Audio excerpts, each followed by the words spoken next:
Theresa Larsen Jonasson, or Oh, Corky. very good. Did I say correctly? Pretty close. Oh, or Corky for many, is a 62-year-old Cree Metis woman living in Red Deer, Alberta.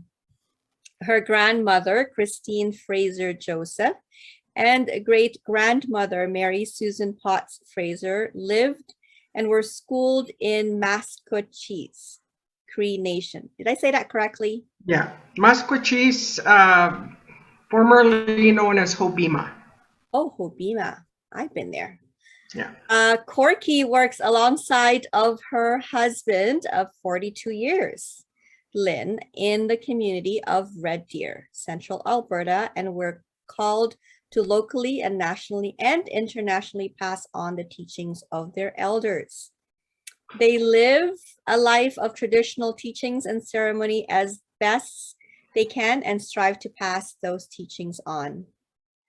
Corky acknowledges her teachers that make it possible for her to do this work of bridging, building trust, strengthening relationships, and moving towards true reconciliation. We are fortunate to have Corky ahead of the National Aboriginal Day in Canada on June 21. Corky's presentation will include sharing some of the following foundations of the Indigenous way of knowing: tobacco teachings, cloth ribbon colors and meanings, smudging teaching and meanings, sharing circle teaching, learning about each other. Welcome, Corky, to our ELA family. We also have our land acknowledgement. And looks like Corky will be helping us with this for next school year. Our land acknowledgement. Edmonton is located within Treaty 6 territory and within the Métis homelands and Métis Nation of Alberta Region 4. We at the International and Heritage Languages Association acknowledge this land as the traditional territories of many First Nations, such as the Nehiyaw Cree, Denisuline Dene, Nakota Sioux, Stoney, Anishinaabe, Saulteaux, and Niitsitapi Blackfoot. Please correct me if any of those that I've said. Oh, you did really, really well. You did really good. Yeah. Thank you. Welcome, Corky. The Zoom is yours. Yay! Finally, I get to meet you all. Tanse Nida Timta. That means Tanse in the Cree, Plains Cree language, as I've been taught.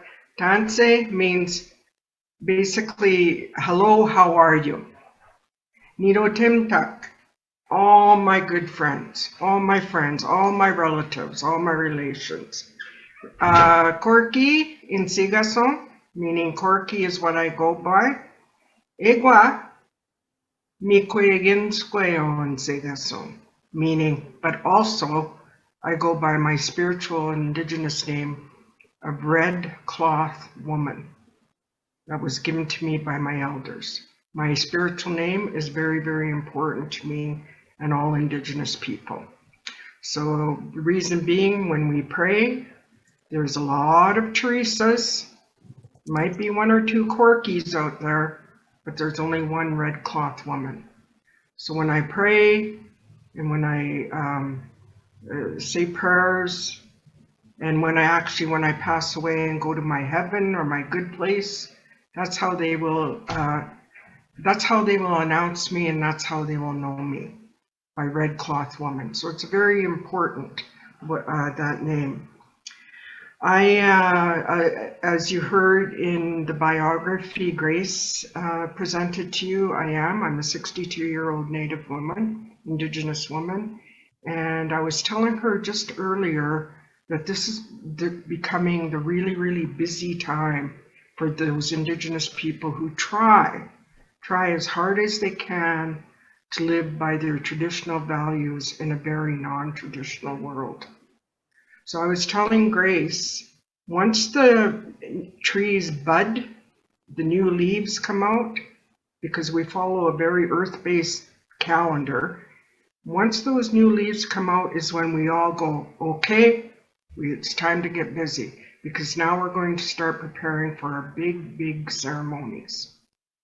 But we have to wait. This is our Happy New Year. It's not January 1st where we all dress up and drink champagne and kiss each other on the cheek. This is the new year. It's when everything is coming new again. The new grass, the new leaves, the birds are laying all their new little eggs. There's going to be new birds. This is when we would say to each other, Happy New Year. So, and that's, that's something people might have a hard time to understand. But we're starting to learn more about it. And we're starting to learn more about each other because of things like this, what we're doing right now, which is a beautiful, beautiful thing. Because I believe the more we know about each other, the more the walls will come down, the more we will start to trust each other. And then with trust, our relationships will form. Okay. So these type of gatherings are really, really important to me because I consider myself like a bridge from one way of knowing to another. And that's my life's work. I especially work with a lot of young people. I especially work with a lot of teachers because I truly believe teachers have such a big, big role in what we are trying to do here. I think the hard work we as adults are doing now, we're going to make it easier for those ones coming behind us. Okay. And we all agree, could agree, I suppose, that things can be very hard sometimes. If you're a little bit different, or if your skin's a different color, or if you dress a different way.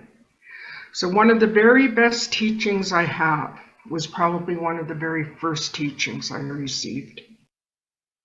And I received it from my elder, my husband and I's main elder.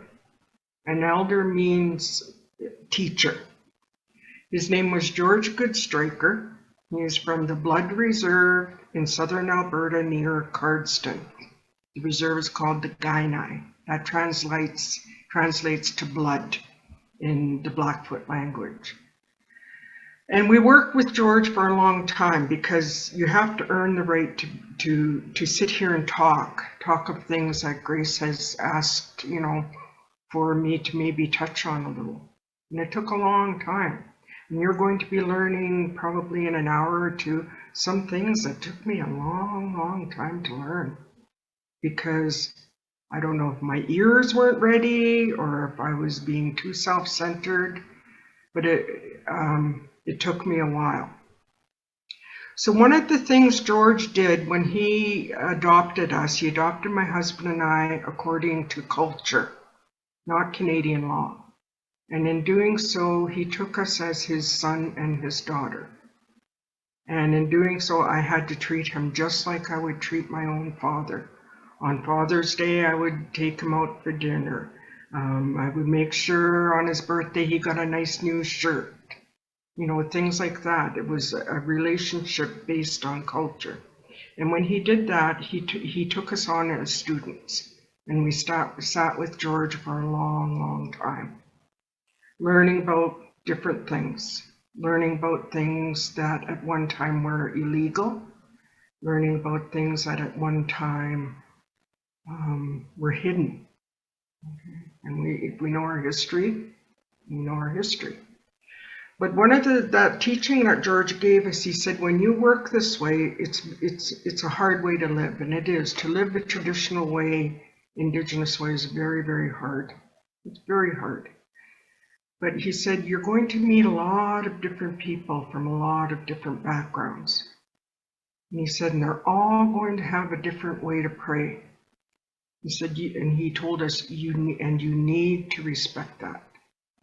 He said, because if you don't respect how other people pray, how other people get through their day-to-day lives, you're not respecting what gives them life, and you have no right to do that. And you know what? That was probably the very best teaching I ever could have got, because it's guided me through my life. And I do realize there's lots of other ways to pray to something that we consider bigger than ourselves, and that we all have a right to pray in the way that we want to. So that's for me. We're all here together. It's all inclusive, and to do things like this where we learn about each other is really important. I believe it's really, really important. So I want you to know that even though we don't look like we're sitting in a circle, to me we are in a circle. And it's this way of gathering, this new way of gathering that we have now. You know, and it's not the ideal way of gathering, but it's a way of connecting nonetheless. And I have been doing a lot of things on Zoom, learning about a lot of different things over the past 2 years, which have been very, very hard. You know, I've called it like a time of global humbling through this whole thing with COVID, and seeing people and working a lot with people who are very resistant and very angry about their way of life being turned literally upside down. But we're doing the best we can do with what we have. So we're all gathered here today in this little, what would you call it? Technical circle? Yeah, I guess. What else would you call it? What do you call it in the atmosphere, the sound, the cloud, or whatever? I don't know. It's a virtual. Virtual. That's the word I was looking for. Virtual. So, and we're going to do the best you can. I really want to share with you. I really want to share with you things that are a very important part of my life, and things that have helped me get through life, things that have helped me get through a very, very bad time in my life, and things that now I'm trying hard to teach, you know, especially younger people behind me. So when we gather like this, virtually, Grace has offered cloth and tobacco. Very important, because even 15, 20 years ago, Indigenous people wouldn't be doing this. Okay, it took a lot of trust and a lot of working through some pretty tough stuff to get to a point where we trusted enough that we could once again talk openly about our ceremonies and our way of knowing. Okay, because remember, there was a time when this was against the law. You know, up until 1960, which was the year I was born, Indigenous people didn't have the right to vote in their own country. 1960, that's not that long ago. Up until 1960, Indigenous people were under a pass system, where if they lived on the reserve, say Maskwacîs, formerly known as Hobbema, Maskwacîs, they've gone back to their traditional name of Maskwacîs, which means bare hills. Hobbema was a name that was given to them, was actually the name of a Dutch painter who used to travel with the train and paint at different train stations. So going back to their Indigenous traditional names is a great source of pride. And up until 1960, if a person in Maskwacîs wanted to go shopping in Ponoka or Wetaskiwin or Red Deer or Edmonton, they had to have a signed note saying where they were going, why, what they were buying, and what time they would be back. And they never let more than 3 or 4 men leave at a time, because they didn't want, they were worried that if they would band together, they would start, rebelling or giving them, trouble. So 1960, I want you to keep that in mind. We were allowed to fight in the wars, but we weren't allowed to vote until that year. So it's still pretty fresh. For Indigenous people, there's still a lot of pain. There's still a lot of anger. And I'll tell you right now, anger is not the way to work through it. But we're still in a time of moving and learning and figuring it all out. So where did I go with that? Maskwacîs. So up until, you know, there was always a lot of distrust. Indigenous people would hide their ceremonies that would honor the different seasons because they were considered to be pagan or bad or against the law. You weren't allowed to gather, you weren't allowed to have your ceremonial tools because it was just a really suppressive way of government then. We now know it's not good. You all know. We all know that there's forms of government that are not good for us, that don't work. So, you know, but there were elders that came together about 20 years ago and said, we have to start talking about it. We have to start talking to other people and letting them know why this is the way it is, why these people are the way they are. And I believe it's all good. I believe it's really, really good, and that I do a lot of my work in schools. I do a lot of work with people right here in Red Deer who to this day do not believe there was ever a residential school system. But that's up to them. I can't make what makes them resistant affect me. I have to go with love in my heart. So I just wanted to thank you for doing this. You know, thank you for asking. Thank you for doing the land acknowledgement, because land acknowledgements were never done before. And it feels good. It feels good to be acknowledged. It feels good to be invited. It feels good to be asked to teach or to speak. Because again, I believe this is the way we're all going to learn about each other and how we can better live together. Because I believe Canada is a great big country, and I believe there's room for everybody. So the cloth and the tobacco, this is really important to an Indigenous person. But I want you to know this tobacco, never, ever, ever is it smoked. Okay? And I want you to know that, because a lot of people think, oh, man, they must smoke a lot. But tobacco that's given to you in offerings is never, ever smoked. Why the tobacco is so important is because Indigenous people in this area, especially further south, always grew tobacco. Okay, and they had tobacco growing ceremonies, they sang songs. When they harvested, there were more songs. It's the first medicine. It's the one that goes before everything else. Tobacco is the medicine that we will put on the ground before we pick other medicines. Tobacco is based on honesty. It represents honesty. And it represents, in virtual way, that it went from Grace's hand to my hand. It became like a contract between Grace and I, that I would really try to do the very best to my ability what Grace was asking for. So this tobacco, based on honesty, it's based on honoring a contract. Okay, especially once you accept tobacco, you have to do everything in your ability to follow through on it. That's why you have to listen very carefully before they take someone's tobacco from their hands. People came to me with tobacco today, and I really listened. I really listened to hear what they were asking for before I took the tobacco. Because once I take this tobacco, it's like signing that contract that you sign to work in your schools or to do your job. This tobacco, again, will never be smoked. It will be tied into this cloth. We will take it to our next ceremony, and I'm going to pray with this right away.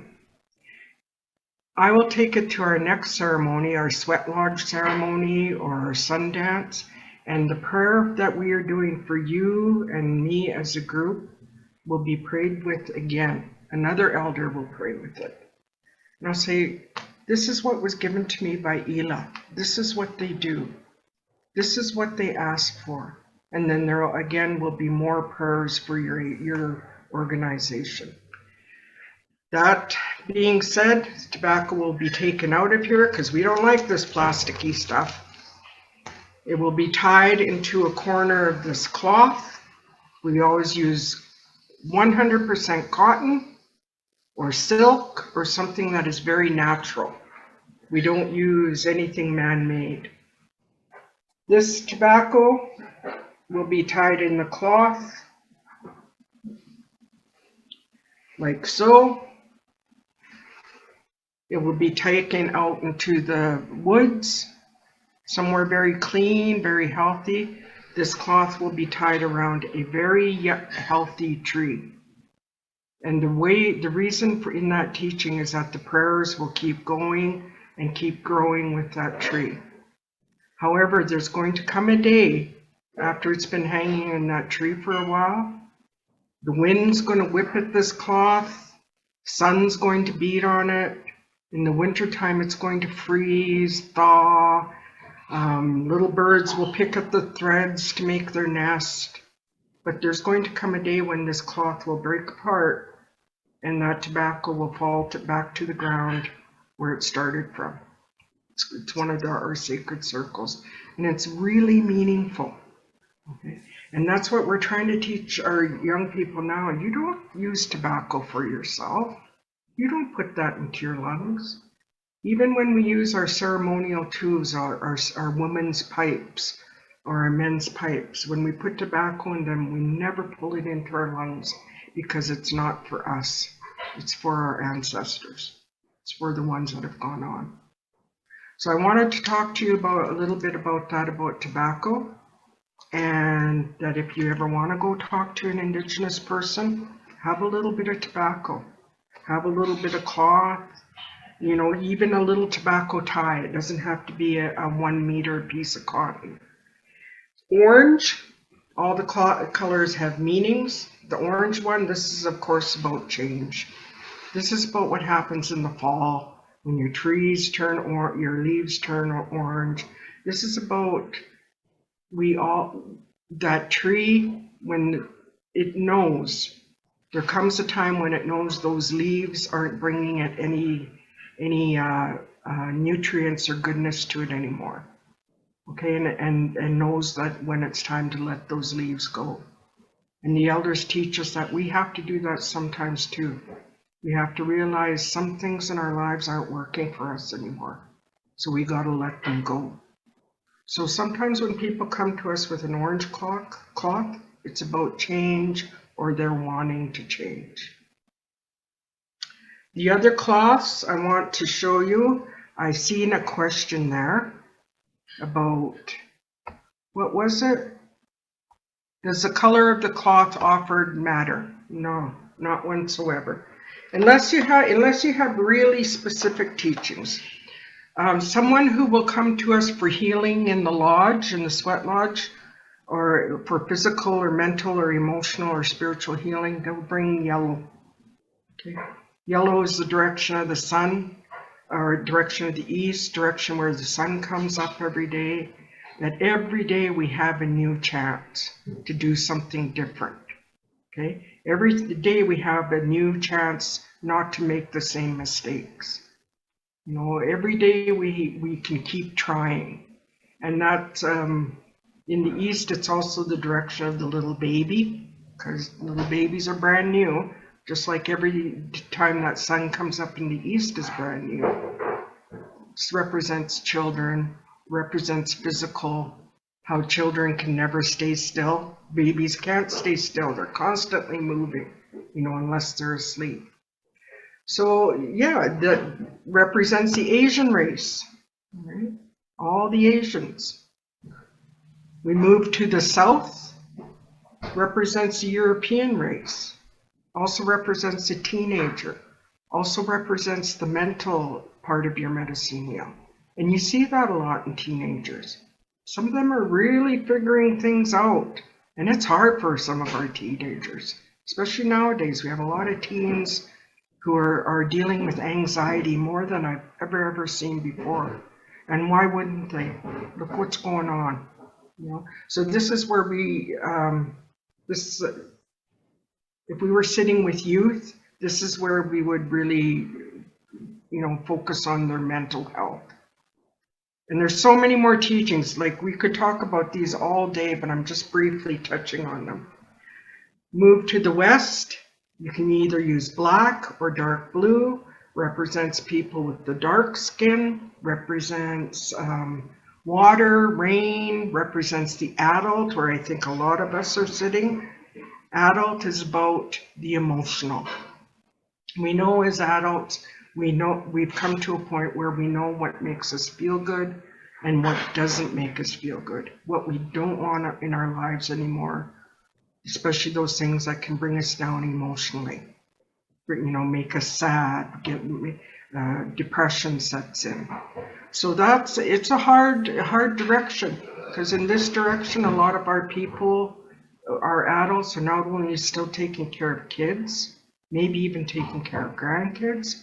Some of us might also still be taking care of our parents. It's a hard direction, and it's about the emotional and about always finding ways to keep yourself healthy emotionally. That's the West. And the red, all the Indigenous people of the world. That's the direction of the elder. That's the direction of that old wise person, that old wise grandmother or grandfather. The direction of the spiritual, because something happens to old people, they become very comfortable with their belief and what makes, and their teachings. And that's why a lot of people will go talk to old people, when they have problems, or because they've gone through their entire medicine wheel. They've made all the mistakes, they've done all the good things. In that way, they can help us. And there's something that's magical, I don't know if you can see it here, but the old person, the old grandparent, is always seated right next to the brand new baby. Okay? And there's a reason for that in this medicine wheel, because this is when our grandparents would really teach our little kids maybe a few words of their language. Or this is what we used to eat. Let's cook some. Let's try and cook some of that. Or this is what Grandma used to do when she was a little girl. And here's a song I used to sing. And this is your language. That's when a lot of the teachings would get passed on. So you see that medicine wheel a lot. Maybe, I think you do anyways. It's around a lot. It's a circle.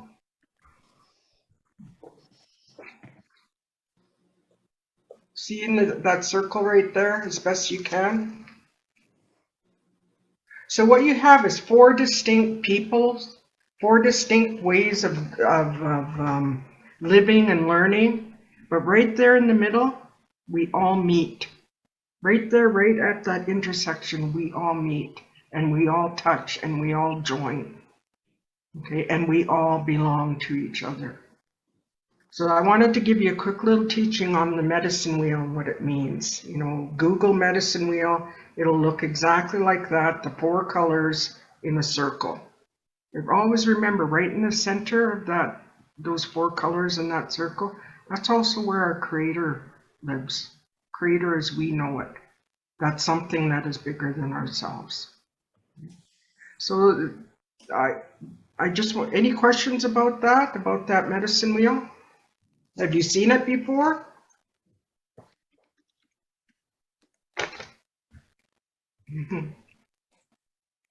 It's a really good teaching tool, And it's about belonging and belonging to each other.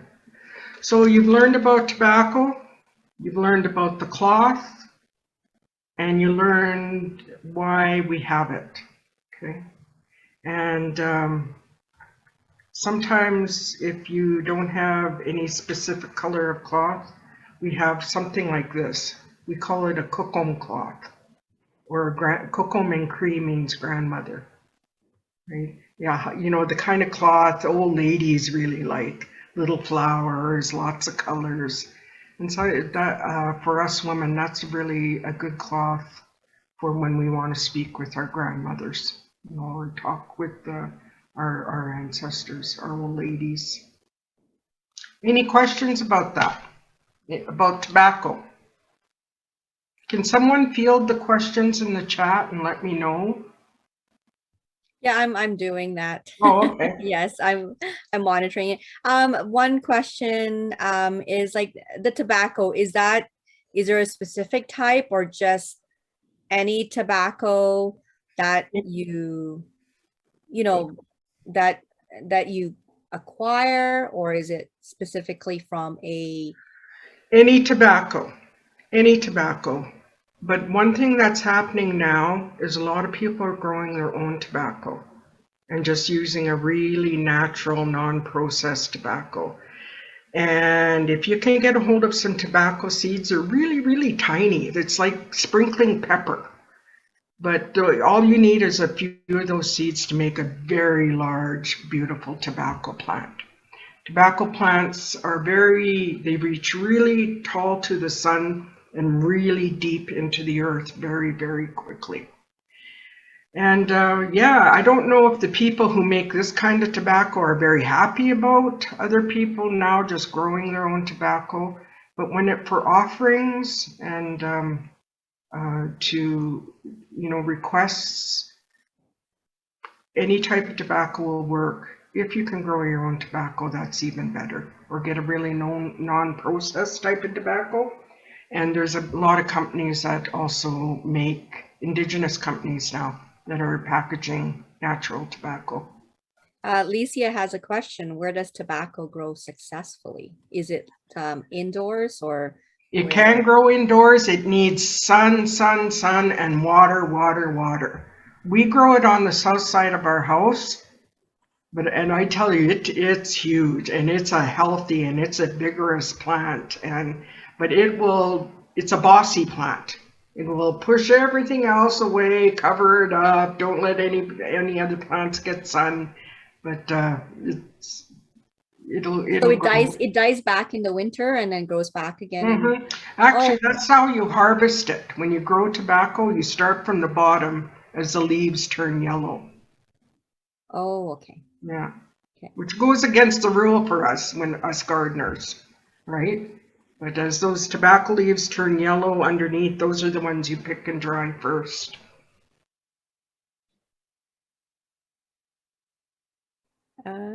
In ancient times, did tobacco grow on the prairies naturally? I'm not, that's a good question. I've been asked that before. And I think, if anything, it was yes, or a form of it, a different form of it. But all I know is down south, in southern Alberta, they use the same tobacco. They've had those seeds forever and ever and ever. And I tell you, one tobacco plant will give you enough seed for a whole field. That's how little that seed is and how amazingly big it grows. But it's always been around here. Not a lot of people knew that, and there's some people that don't believe it. But I have really good resources. We could do that another time, talk more about tobacco. I have two, my friend, an elder, Roland Cotton in southern Alberta, has done 2 videos on tobacco. And they're really good, really interesting. Really goes into depth. For the offering of the tobacco, so you were saying that, if somebody gives you a tobacco, you have to listen to that before receiving it. Has there been a time where you can't receive it?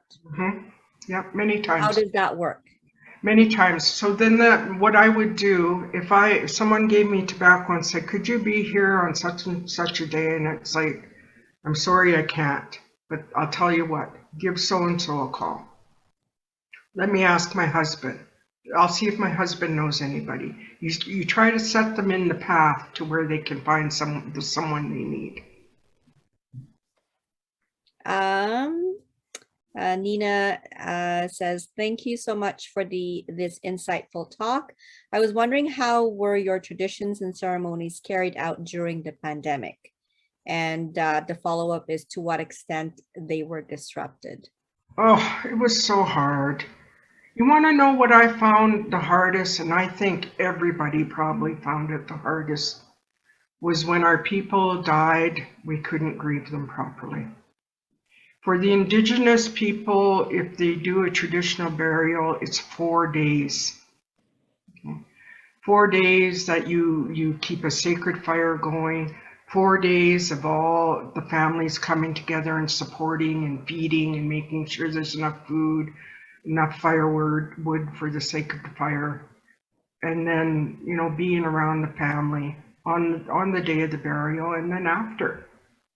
You know, I think that was the hardest thing for me, and that I talked to a lot of people, for a lot of other people, that a lot of our people died alone in the hospitals, and we couldn't all, you know, go through our death ceremonies, our funerals, like we were able to. I found that very impactful. Our powwows, our round dances, our tea dances, our sun dances are all going to happen in July, August. And, you know, some of the other ones happen throughout the year as well. But those were all shut down. And those were times when families would come together, or you'd see old friends, or, you know, you'd see that one girl you had your eye on and you decided to get married. And they were very social times for the Indigenous people. And I'll tell you something, some of the ceremonies that we had during COVID, we had to go through with, but they happened on a very, very small scale with very, very different precautions. But there's some, as an Indigenous person, there's some ceremonies we had to follow through with. It's just a part of us that, you know, we couldn't just go, oh, we'll do it next year. Yeah.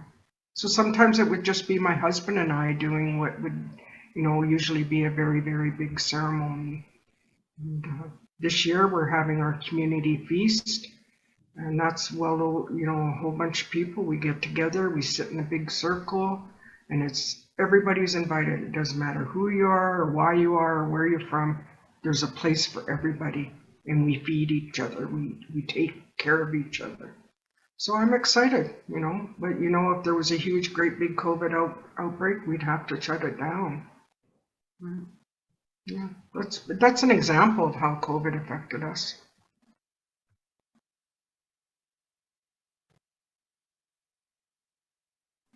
Alicia is asking, can you please describe the ceremonies around sacred fires? Okay, the sacred fire, I'll tell you about the sacred fire for a funeral. When someone passes away, usually the body will get taken care of by the mortician and everything. Some people will bring that body back into their home, right, for for the wake, and then the day of the funeral, it's taken to be buried. But 4 days after that person dies, for 4 days, a fire will be lit, and it is a very sacred fire. And the only thing that can go into that fire is tobacco. No garbage, can't roast hot dogs on it, you can't make tea or coffee. It's just a sacred fire, and that tobacco and the fire just amplifies that connection to whatever we believe is greater than ourselves, creator, as I call it. It also, in the sacred fire for a funeral, make sure it lights a path for that, because we believe that when a person dies, it takes 4 days for them to go around and finish up all their unfinished business. Do all the things they wanted to do on earth that they never got the chance to do.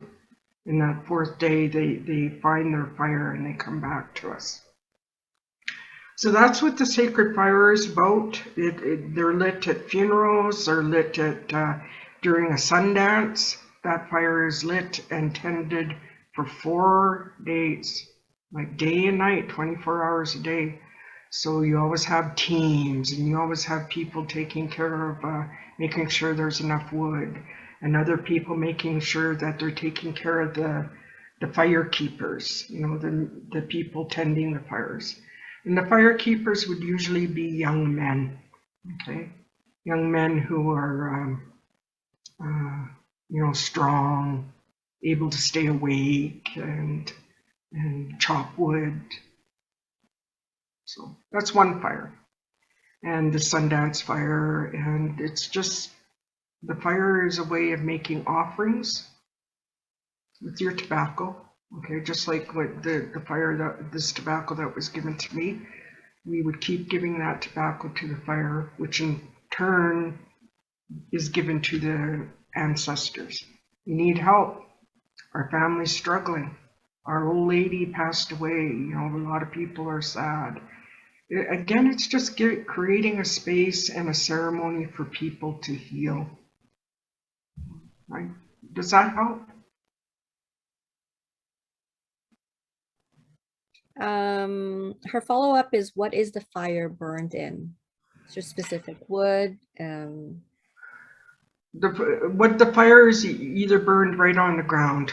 Hopefully it's right on the ground, okay? And just for that connection between the ground, the air, and the heavens.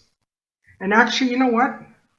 Before I forget, I want to talk to you about our smudge, because I'm realizing we went all through a lot of information I didn't even smudge. Is it okay if I smudge? Right? Yes, please. Okay, so not only was the cloth and tobacco a part of this, our gathering, what we would do if we were in person is we would smudge. Okay, that means we were burned sage or sweetgrass in a shell, move the smoke over our bodies as a cleansing ceremony.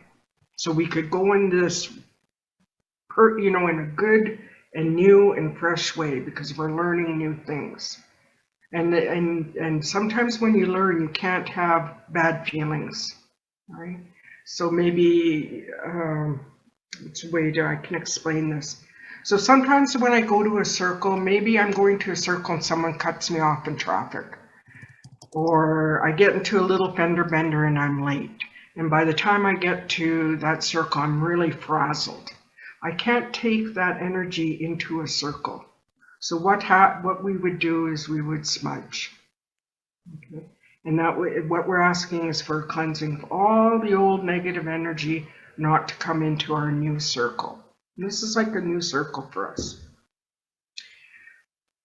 What we're doing when we smudge, it's not just putting some plants in a bowl and doing this and saying a prayer. What we're doing when we smudge, we are honoring the elements of life that not only you and you and you and you and your pet and your partner need, every living person on this entire world needs. And we start with the container for the fire. Okay, this is a shell. This was given to me by my Mayan sister, Floridelma. So what this represents, this shell, and you'll see a lot of Indigenous people will use shells because it represents where it came from, the water. And we hear all the time how important water is. We hear all the time from doctors telling us how much water to drink. We all know how we feel when we don't get enough water, good clean water. We all know some of us know how it feels when you get too much and there's flooding and the crops don't make it. So when we start the smudge ceremony, we acknowledge the water, and it's about life, it's about the woman, it's about when we're forming inside our mother's belly, that we're floating in that fluid. It's the first element we come to know. And sometimes when that water breaks, for a pregnant woman, announces new life is coming.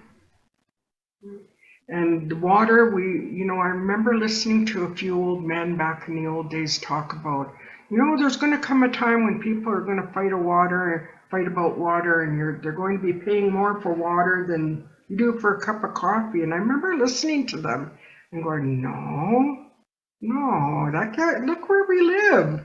Look, there's a big lake right there. There's a nice river. We turn our tap on, lots of water comes out. But we're seeing it happen. We're seeing people getting worried about water. Healthy, good, clean water. People fighting over diverting water or running pipelines through their community water. We see it now, people arguing about water. And when we pray with water, we're not only praying for our water today, we're praying for the next 7 generations. Next year, they'll pray for the next 7 generations, and so on and so on. That will always have good, clean water. So that's what the shell represents. I like this one because it's also shaped like a womb. And I was really happy when she gave it to me. And what we did, we were invited down to sit with the Mayan people and share. And again, like Grace said earlier, we're not that much different. You know, we have there's a lot of similarities. So the next thing we would do is in the shell, we would put our plant. This is sage, not cooking sage. This is a sage that grows in the fields this was picked southeast of Red Deer at my mom and dad's acreage. Right, sage, it's got a high oil content. It's a very good medicinal plant. You'll see horses sometimes. If there's a patch of sage growing, the horses will roll in it because it's also a natural bug repellent. And this is what we're going to use in our smudge. You can also use cedar. You can also use sweetgrass like I showed you before. We'll talk about the sweetgrass. But what it is it's representing everything we have that came from the earth. Okay, everything. All of our Indigenous way of knowing tools, our pipes, our rattles, our drums, our way of prayer are all super connected to the earth. They all come from the earth. There's no plastic, there's no styrofoam. So we always pray for our earth. They say wherever you were born, you'll always be, some days you'll be a little bit lonesome. Because they say our blood has such a strong memory to where we were born. You know, so we pray for our earth. We pray that it's going to keep providing for us. You know, that our gardens will grow enough food for us and our families, maybe a little bit to share.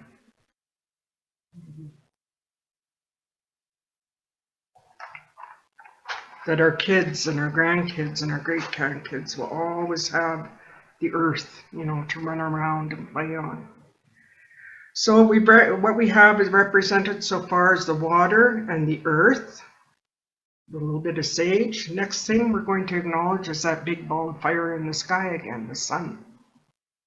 And we know how we feel when we don't get enough sun.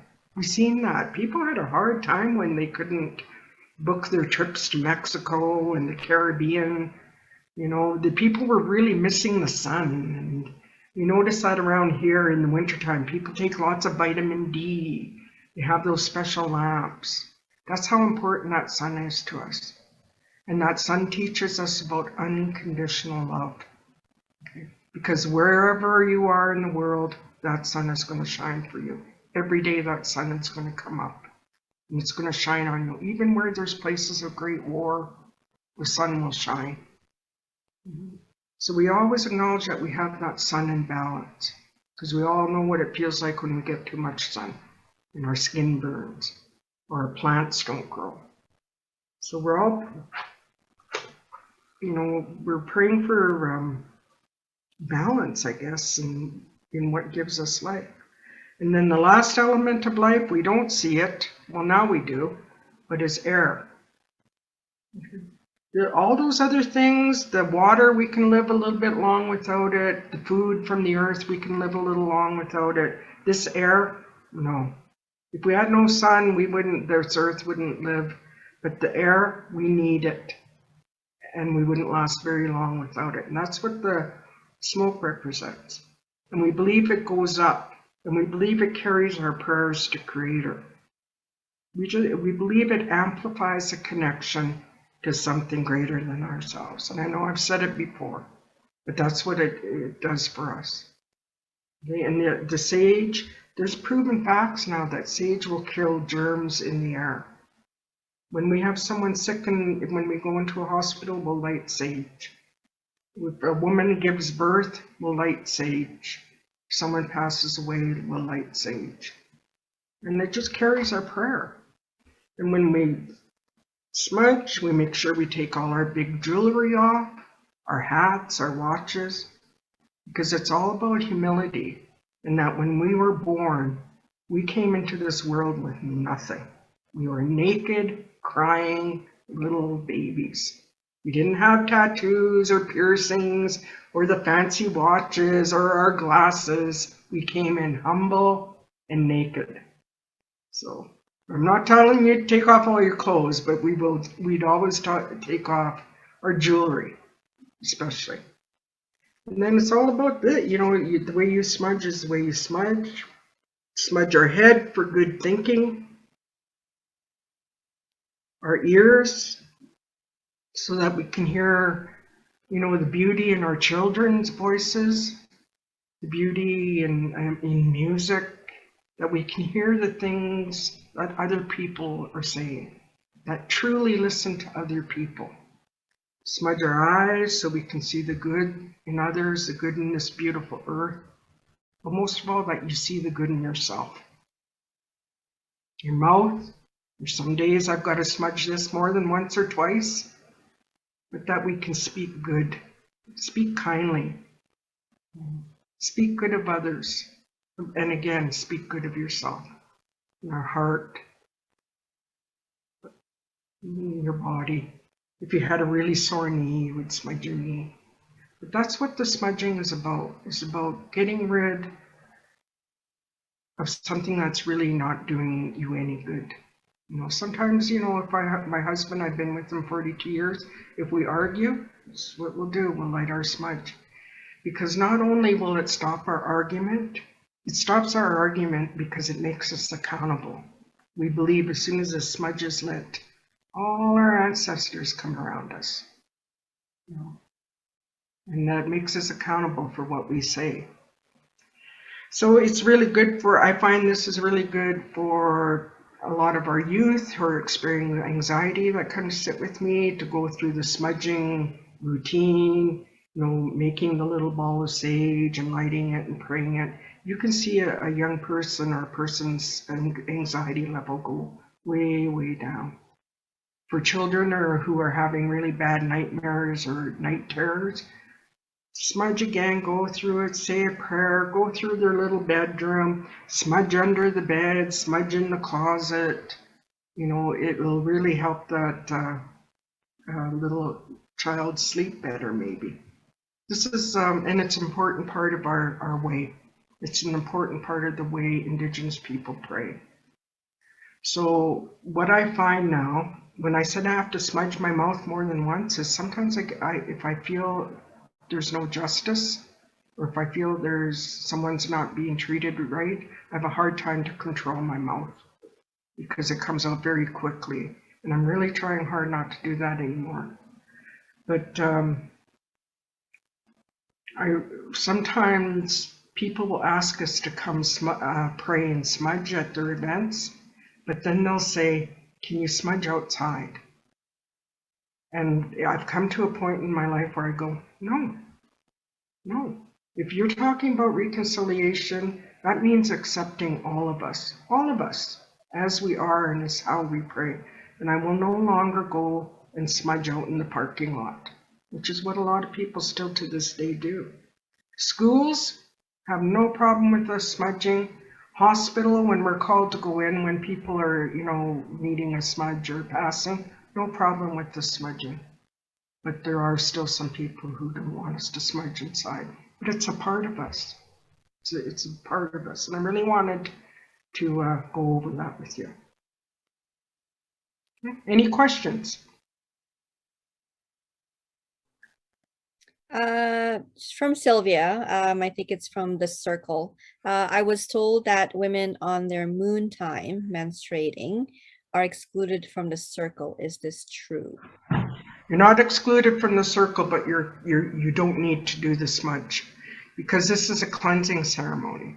And a woman who is on her moon time or menstrual cycle is doing the very best natural cleanse of all. Okay, she doesn't need this because she's doing it. And that moon time is, in the Indigenous way, women are called life givers. Okay, Creator bestowed upon them that for new life to come through the woman. So that woman She's never, ever, ever excluded from the circle. But if she has traditional teachings and she's on her moon time during a smudging circle or a ceremony, she'll pull back. She'll stand back a little. She's not out of the circle and she still has a voice. I always want to tell young women that. But out of respect for some of the people who still need the spiritual tools, and a lot of them are our men, she'll pull back so that those spiritual tools will work for them. Does that make sense? That's actually, that's wonderful. It is. But there are some people in the past that have put a very negative connotation on it. And I do a lot of coming of age ceremonies. And coming of age ceremonies were one of the ceremonies that were lost. And in a coming of age ceremony is when we would all circle around that young woman or that young man when the young man went through puberty and the young woman had her first moon time. All the women would circle around her and let her know and teach her and tell her how precious she was and how good she was and how to do things a little bit different now. It was a beautiful, beautiful time for a young person that was lost.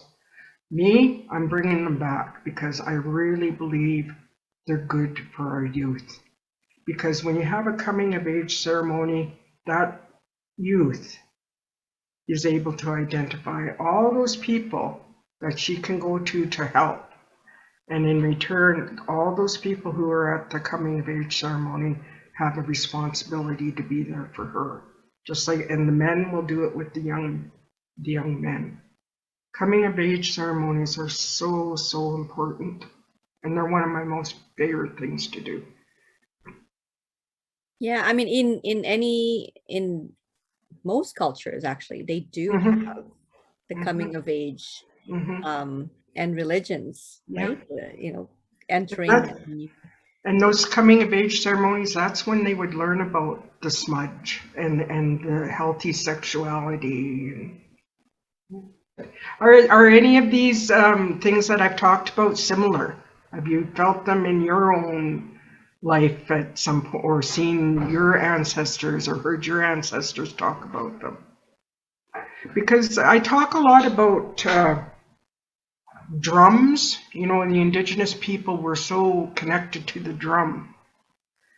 And for us, the reason is when you're a baby, the first element you feel is water. The first sound you hear is that.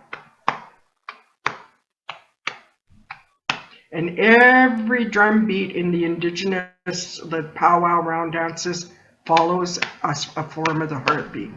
The old ladies, they move slow, so their heartbeat's really slow.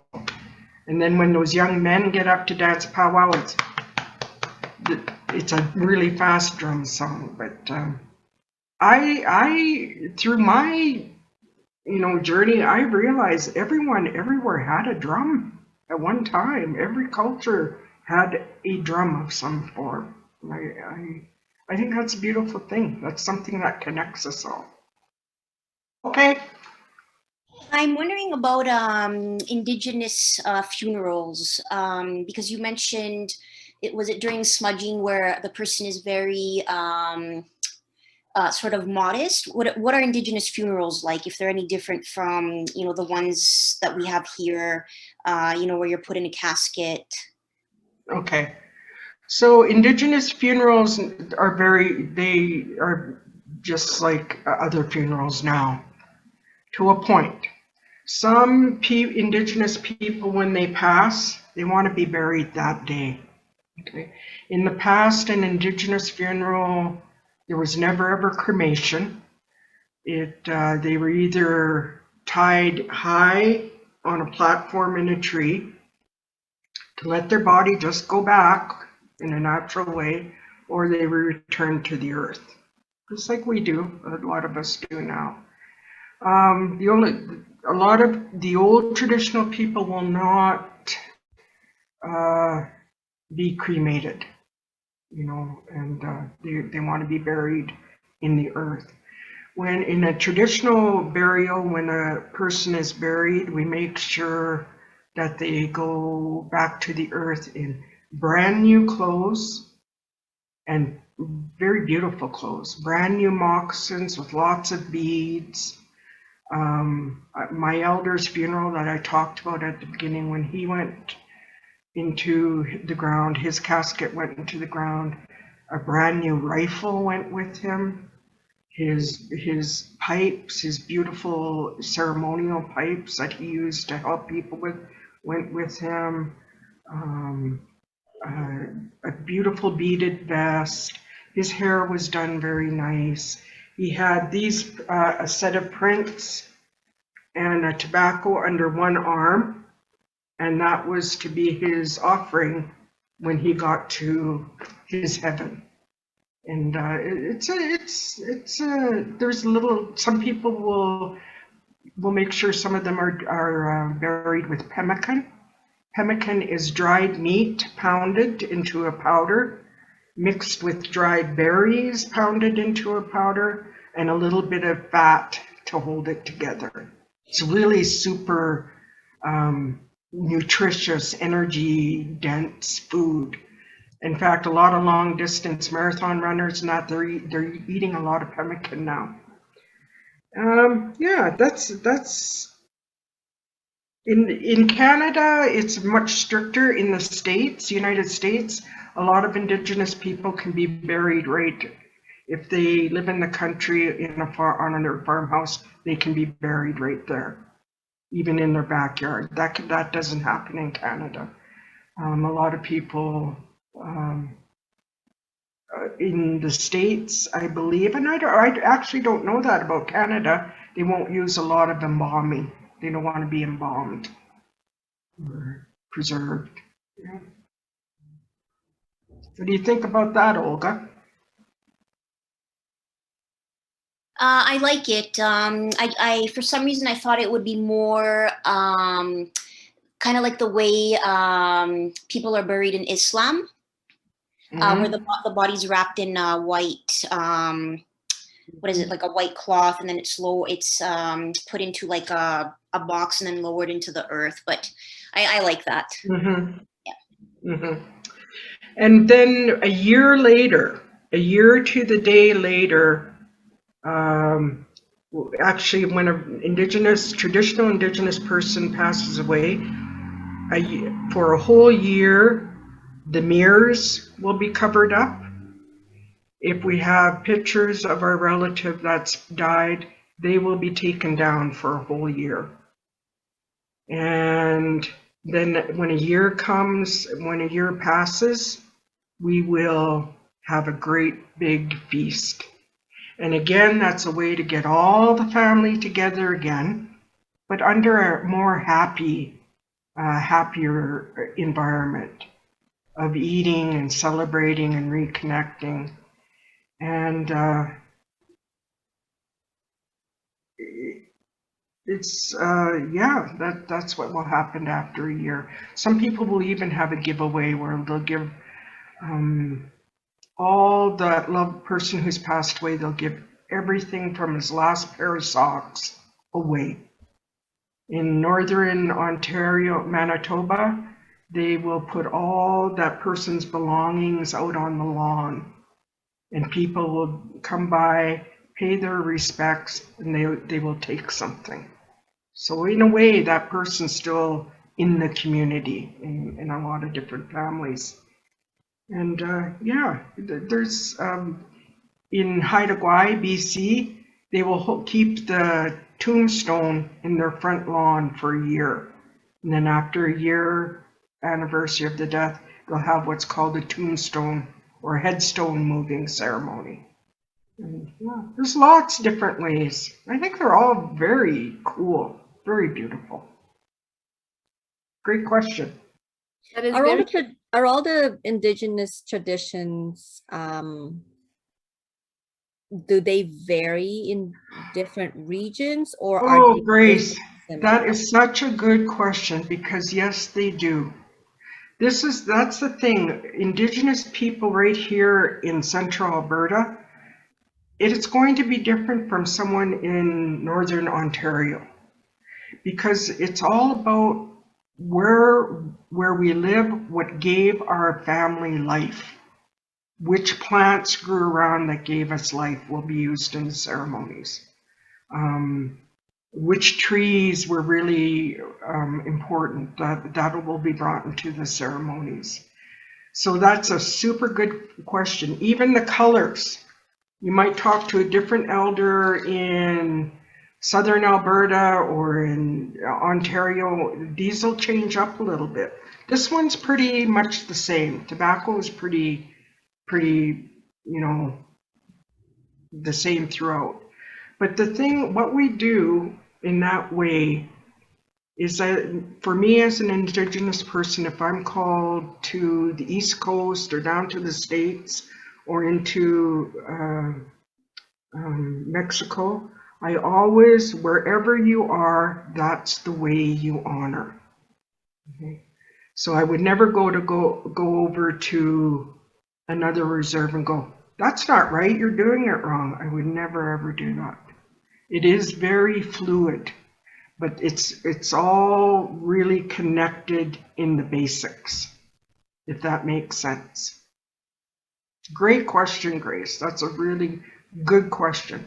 So if you go to another ceremony or talk to another elder and they'll say something a little bit, you just go with it, or you can quiz them on it, there is always an explanation before always. that ceremony is like given, right? Right. Yeah. Yeah. Usually. I've been to ceremonies where the elders will speak and everybody will just listen, and sometimes there's a lot of information, and I'm hoping no one quizzes me is what I always say. So Justina commented, I really like the explanation about smudging. I got a shell and sage from a friend, and I used a few times for the nice smell, but it would have a special meaning to me from now on. Okay. Justina, that's beautiful, but I want you all to know the entire smudge ceremony. So when we're finished smudging and you have nothing left in your shell but matches and ashes, we don't even throw this in the garbage. Okay? That's how sacred it is to us. We would take the ashes and go put it outside under a pretty tree or a pretty plant, or save them up, and then maybe one day have your own special little sacred fire where all of the leftover smudge would go. We don't throw that in the garbage. Okay? There's something you should know. Thank you. Alicia has a question. How and why are pipes used in ceremonies? Okay, again, the ceremonial pipe has so many teachings, and the bowl of the pipe is always a rock. The stem of the pipe is always wood. Usually it'll be made out of willow. Okay? We've been taught that Creator's gift to the willow tree is that no negative can go through it. So a lot of our ceremonial tools will be made from willow. Our rattle handles, our pipe stems, our sweat lodges are made with willow for that reason. The pipe is a way of really, really amplifying your prayer. You have something you need to pray for so much, something that's really, really troubling, you would use your pipe. Or people would come to you and say, my mom is dying, I'm really sad, what am I going to do? We would sit together and we would smoke the pipe and put our prayers into it. We really need help. Please help us to be strong through this time. Help us to keep going. Let's do a good job for our kids and our grandkids. The pipe is like the tobacco. You earn your pipe. You can't just go, you probably could go on the internet and buy a pipe, but you wouldn't. because you need to know who made that pipe and what they put into that pipe stem, and, you know, did they put anything else into that pipe. To earn your pipe takes a long time. It took me 7 years. And that was 7 years of my elder watching me make mistakes, watching me do good. Came a time where he said, time for your pipe. But really, it's not my pipe. The pipe I have is a woman's pipe. I carry it for the woman in my community. Okay? I have to be available to be there for the women or the people in my community. To do that, to be a pipe holder or a traditional person, you have to live in a very strict way. Okay? Absolutely no alcohol, no recreational drugs. You have to be very clear of mind all the time.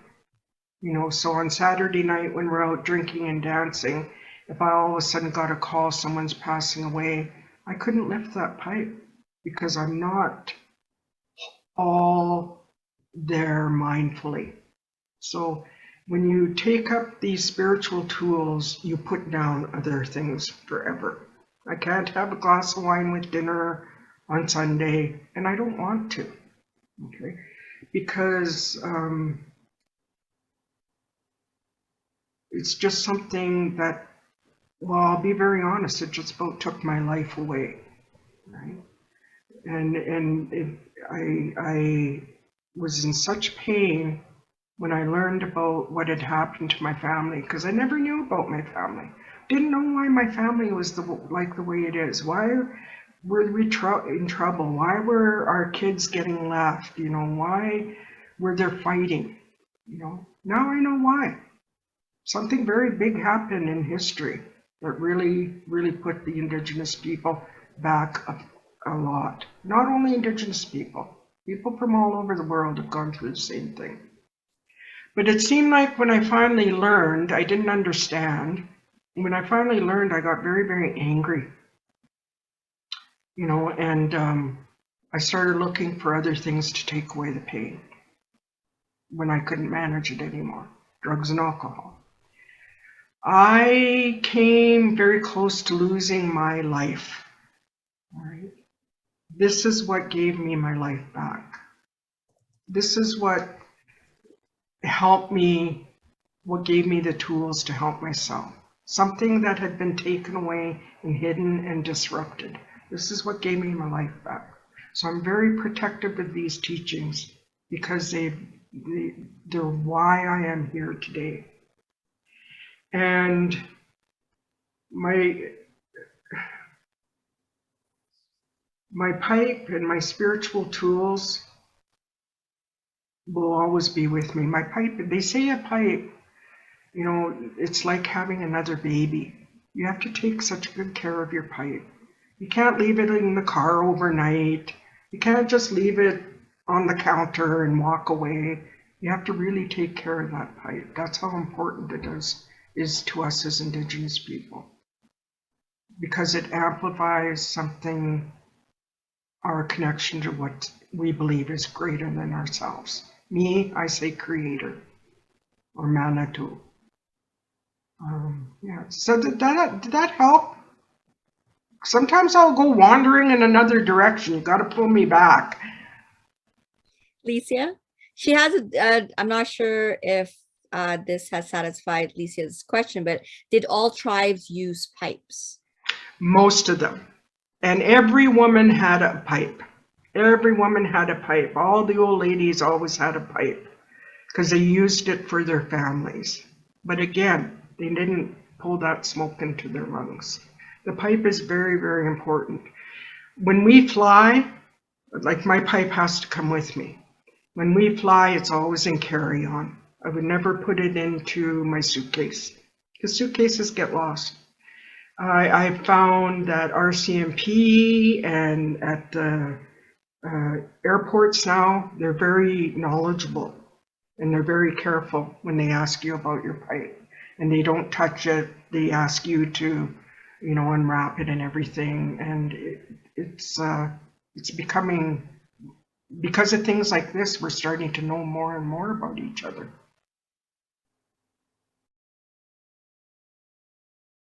Don't have a holy book. The earth is our holy book. It's where all our teachings come from, is the earth and the sky and the water and the animals. That's our holy book. And all of our teachings were always passed on orally. It's an oral tradition. And, you know, now you'll see some people are writing books. But it's also why in the past when our old people died, it was very, very sad. Because our old people were like our libraries. And they had the languages, they had the songs, they had the stories, they had the recipes, they had the teachings. Losing an old person was like losing an entire library. And that's why we always make sure our grandparents and our children are always sitting next to each other. You know? And that was disrupted in residential school. That was a time. In the old way, in the Indigenous way, the children were always at the center. Okay? All the babies were at the center. And around that circle would be the circle of the old people. Around that circle would be the circle of the woman. And around the entire circle would be the circle of the men. And when the children got taken to residential school or however, first off, the old people would pass away because they don't feel needed anymore. Very sad. You know, that's why we always try to visit our old people all the time. The women feel they failed at mothers. The men really took it hard, feel like they failed as protectors of their community. That's why our Indigenous way through residential school got mixed up so very, very badly. Okay, and the last residential school closed in 1992, so it's not that long ago.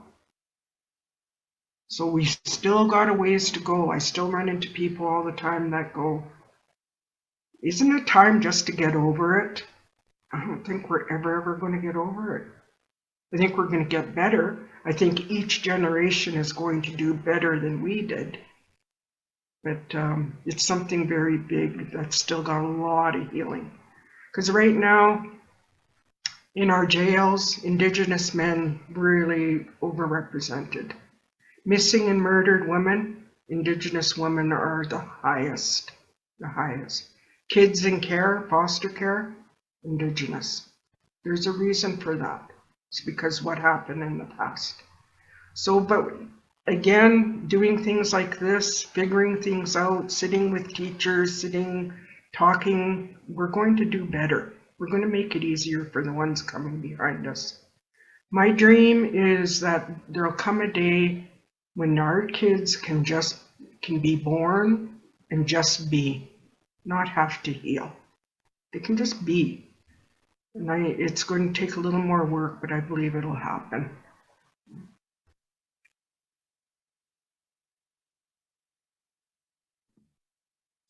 I wanted to ask you about marriages. Mm-hmm.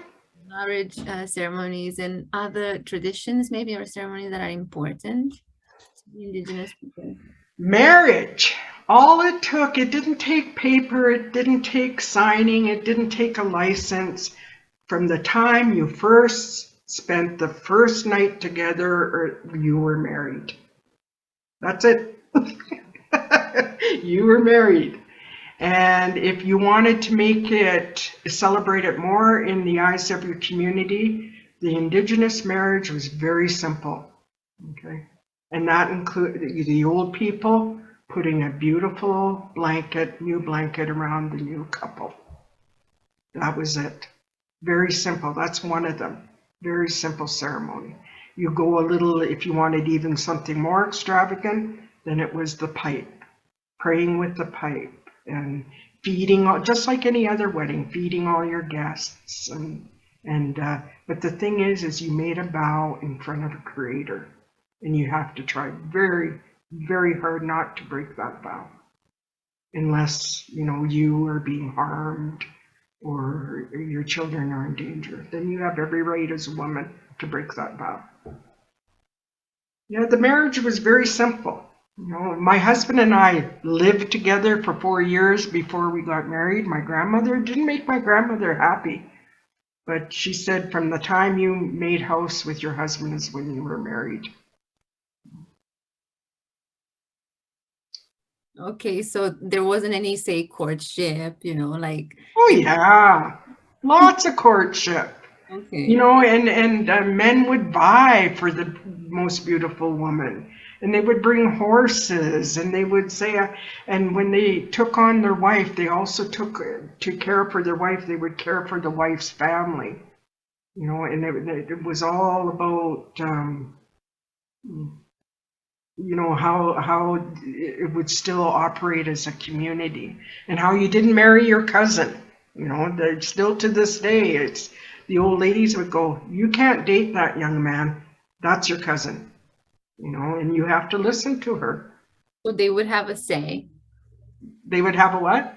A say. They would have a say in, right? Yeah. Okay, thank you. Well, a lot of the countries and traditions, the elders actually have a say in courtship. They do. So like in the traditional Filipino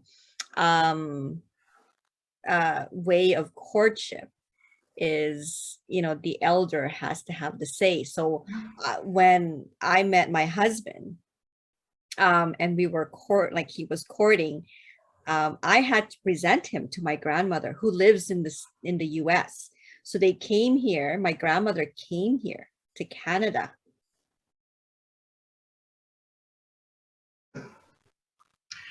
So when we pick our sweetgrass, it's usually in a swampy area in usually August. Hot, and it's humid, and the mosquitoes are biting you, but you have to try really hard to be in a really good space when you pick sweetgrass. Any medicine, okay? You wouldn't have a really good fight with your husband, then go pick your sage or your sweetgrass. Doesn't work like that. You have to be very clear, very, you know, what you put into it is going to transfer to that person who you give the medicine to. And that's why, and we call it medicine, because it helps us feel good. Just like that pill you get from the doctor to help your aching joints. This helps us feel good mentally, spiritually, and emotionally. Okay? And then when those are all working good, physically just comes along with it. So the teachings of the sweetgrass, how you find it, it's kind of this light, dusty purple right before it goes into the ground. They say it's the exact same color as a baby when they're just born. You know how a baby has that rosy, purplish color? You say that's the exact color. All right? You look for that. When we pick the sweetgrass, the long blades of grass, one has a very soft, smooth side.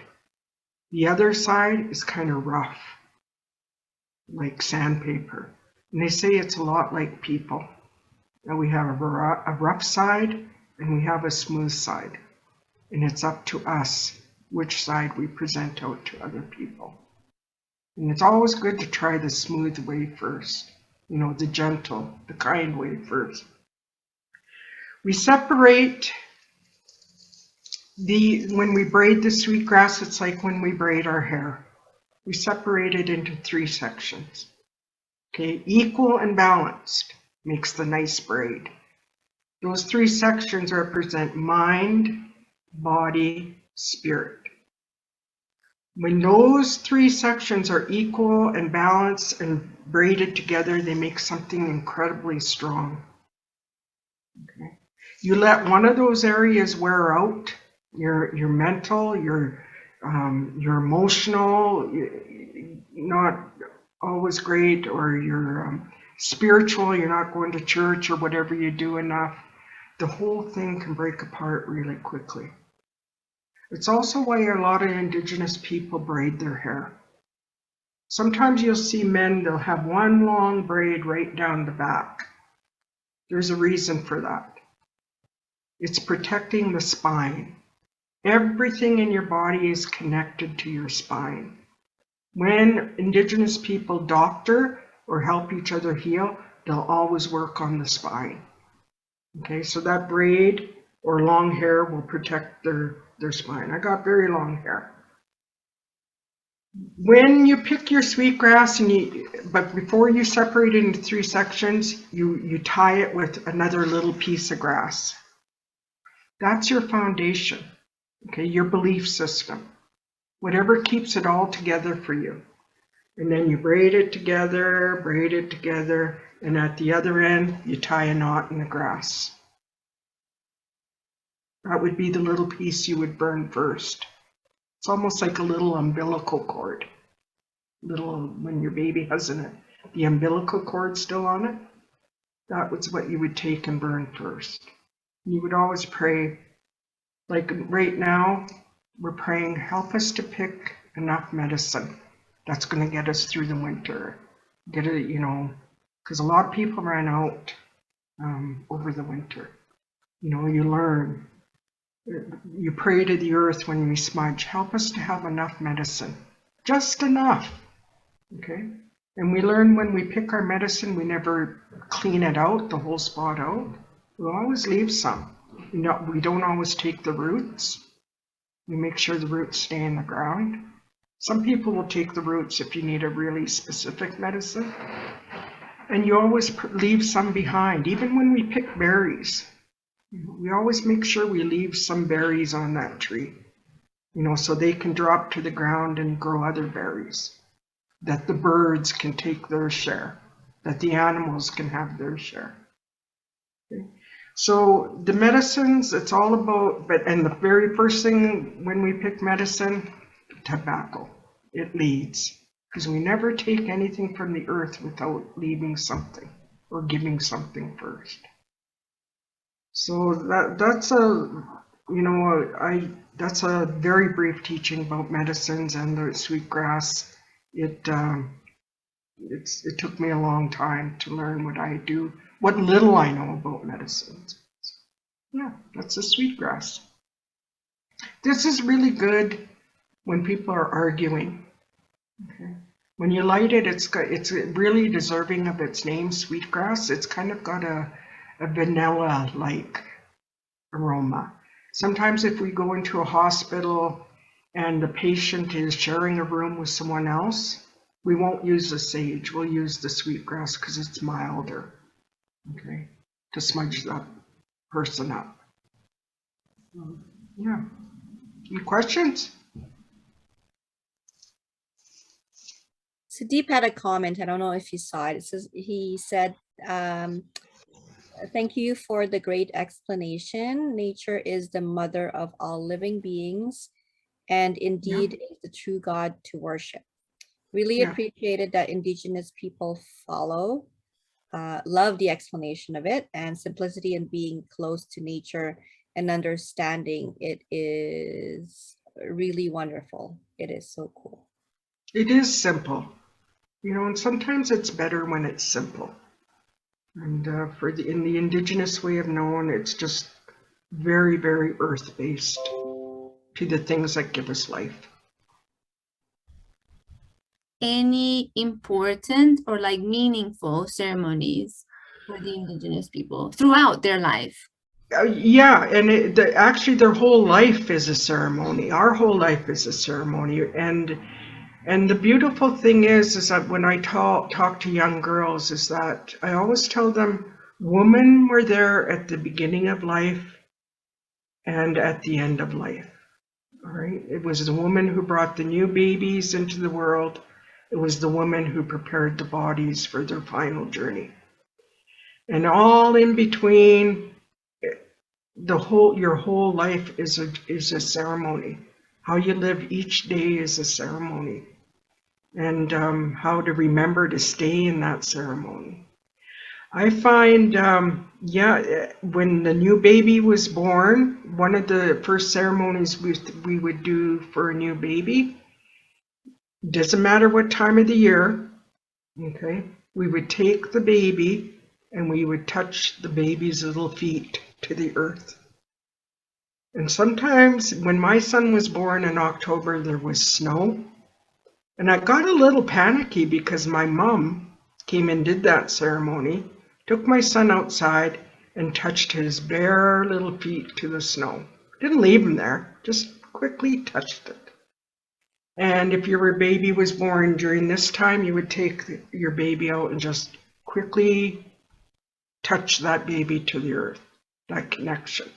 And they say that's why sometimes we'll always be kind of lonely for wherever we were born, that we just automatically connect. And then after that would come, the coming of age ceremony, which would prepare for the young person into that next phase of life of maybe having a partner and having their own children. And when my son had his coming of age ceremony, all of his community sat around him in the big teepee. Even his football team came. Some of his teachers from his high school came. And they all went around and gave River a word of encouragement. And my son is very shy.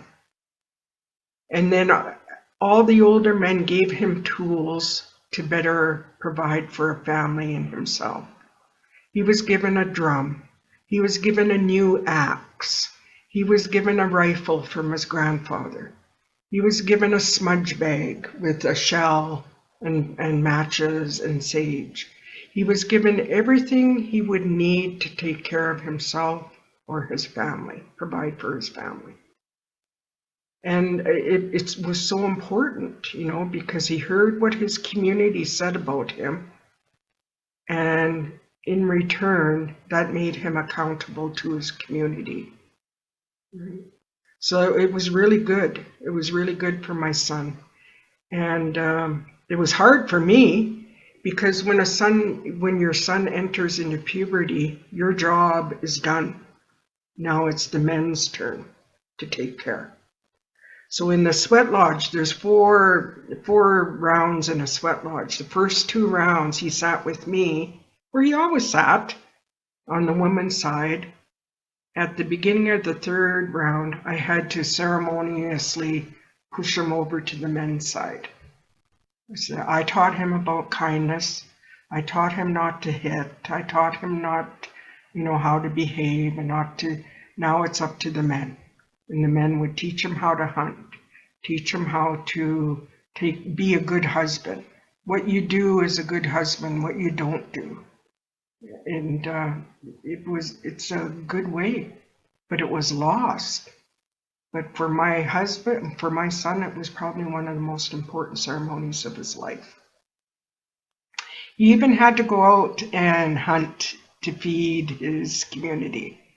So his dad took him out deer hunting because that's part of it. He goes out, he hunts, gets an animal, comes back, he feeds his elders, takes them to his elders. Then the woman cooked it all up. And it was very meaningful for him. And then, just different ceremonies through life that help you, like the sun dances and the sweat lodges, until the day you pass. For the Indigenous way of knowing your whole life is one big ceremony. Talking about the language, how is the language taught? Is it just orally, or do you teach it? It's orally, and there are people. This is the United Nations International Year of Languages, I believe. I don't know if I'm saying that right. So lately, there's been such a huge resurgence in traditional Indigenous languages, because at one time they were against the law, and if you spoke your Indigenous language in one of the schools, you were punished severely. Now it's like this big resurgence back to learning language, because to know your language is It is really about connection. And that's one thing I always encourage you. Never forget your language. Wherever you're from, make sure your kids always know a few words of your language. It's really, really important. And for us, it was all oral. It was all oral because we had such a tight family union. Remember I told you? The babies and the old people and the women and the men. It was picked up very quickly and at a very young age. And then when things got disrupted, that got disrupted also. That's a way a lot of Indigenous people now are reclaiming their selves, is they're learning their language. A lot of people are having language classes. It's a tricky language. Cree is a very tricky language to learn. But man, it feels good when you can listen to old people speak and hear some of the words. I'm still not fluent. I can hear it really good. I'm not really fluent to speak it. I can speak some. But always hold on to your language, whatever it is. Are there any words in Cree that are similar to English? No. Cree words are very descriptive. Like an owl in Cree is called a uhu, which is very much what an owl sounds like. Okay? A hummingbird, you know those little tiny birds that fly around real quickly? Maskwacîs. Amo means bee. Bee bird, because it's little and flies around like a bee. It's very descriptive. Watermelon, knipoit, means it's watery, because there weren't always watermelons around. Like a lot of words had to be thought of because there were never watermelons in Canada at one point. So it's very descriptive. The word for woman is squaw. Okay. Some people will turn that word around and say squaw, which is not a good word. Okay, it's the way it's used. But the word for woman in Cree is a squaw. And the root word for a squaw is iskoteo, which means fire. Because the woman is the fire of the home. She's the one who keeps the fire, the warmth, and the love, and the nutrition. So the words in Cree are very, very descriptive. I can't think of any words that are similar in Cree. I think for next time we have to be more prepared in a sense that we have to think of the questions because it's good. Well, now we know we can have questions ahead for Corky. Yes, and really, thank you so much for doing this. I think we could start recording. Yeah, and then if there are any more questions, I will send them off